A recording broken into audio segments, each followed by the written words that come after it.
Hello everyone.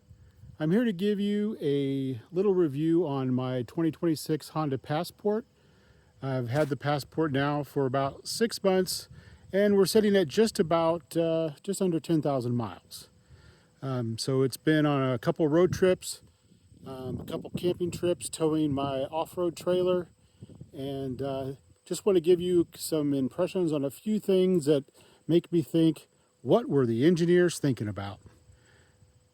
Full disclosure, prior to this, I owned a 2010 Toyota 4Runner with about 230,000 miles. And I realized that it's not an apples to apples comparison, but overall, I really love the new Passport. I've taken it on many trails that my 4Runner has been on, towing the same off-road camping trailer, which is a military M1102 cargo trailer converted with a rooftop tent and weighs about 1,700 pounds fully loaded. Now, are there some things I miss about the 4Runner? Yes, the Passport could use an 1.5-inch, 2-inch lift that you see in aftermarket products, but overall, I believe you learn to work with the tools that you have. So here's a few things about the 4Runner that I wish they could do something else about or have questions about. The first issue I have are the windshield wipers.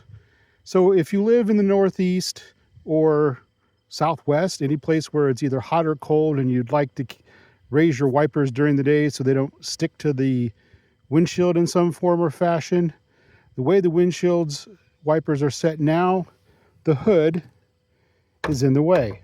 So the only way to put your wipers up is to have them on and turn the vehicle off with the wipers in the up position so that you can take them off and keep them from freezing or melting to your windshield. Now, I don't know if this is an aerodynamic thing with the hood, but it's just one of those, why type of questions.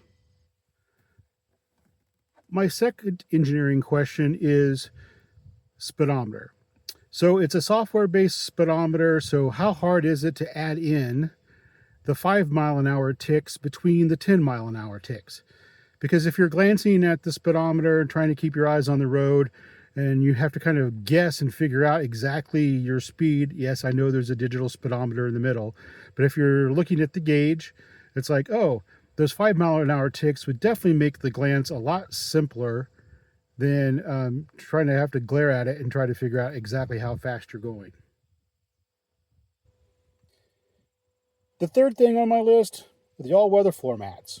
Had to pay extra for these. They look nice, but who designs a floor mat that doesn't cover the two areas that you put your feet? I don't drive with my feet here because I have to have my feet on the gas pedal or in a resting spot. So again, looking forward to either the Husky or WeatherTech floor lighters to compensate for this engineering deficiency. Another thing I want to mention here, though it's not like a major issue, but I've started using the parking brake when I park, which is probably something you're always supposed to do, but I've never really done outside of a manual transmission vehicle. But when I'm parked and go from parking into drive, the clunk or the noise that the transmission makes is kind of unnerving, and I find that I hear it less if I have the parking brake set, when I'm changing into the gear after being parked. The next thing on my list has to do with the power in the cargo area.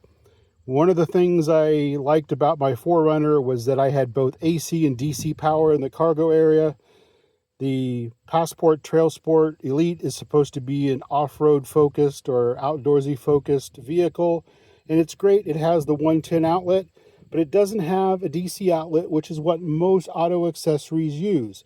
So as a result, I have my Yeti 400 here providing the cannon plug for my jump start kit, my air compressor, and any other of my various auto accessories that require a DC outlet.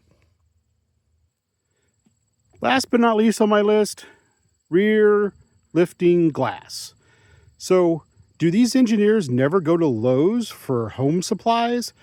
It's like even my, early 2000s Ford Escape had a lifting rear glass, so you could put boards or anything else longer, or even my kayak into the back window without having to strap stuff to the top of the vehicle. I mean, it's a utility vehicle. Make it utilitarian. So obviously I'm not a professional YouTuber.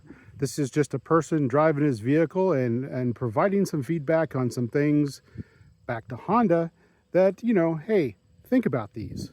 Anyway, have a great day.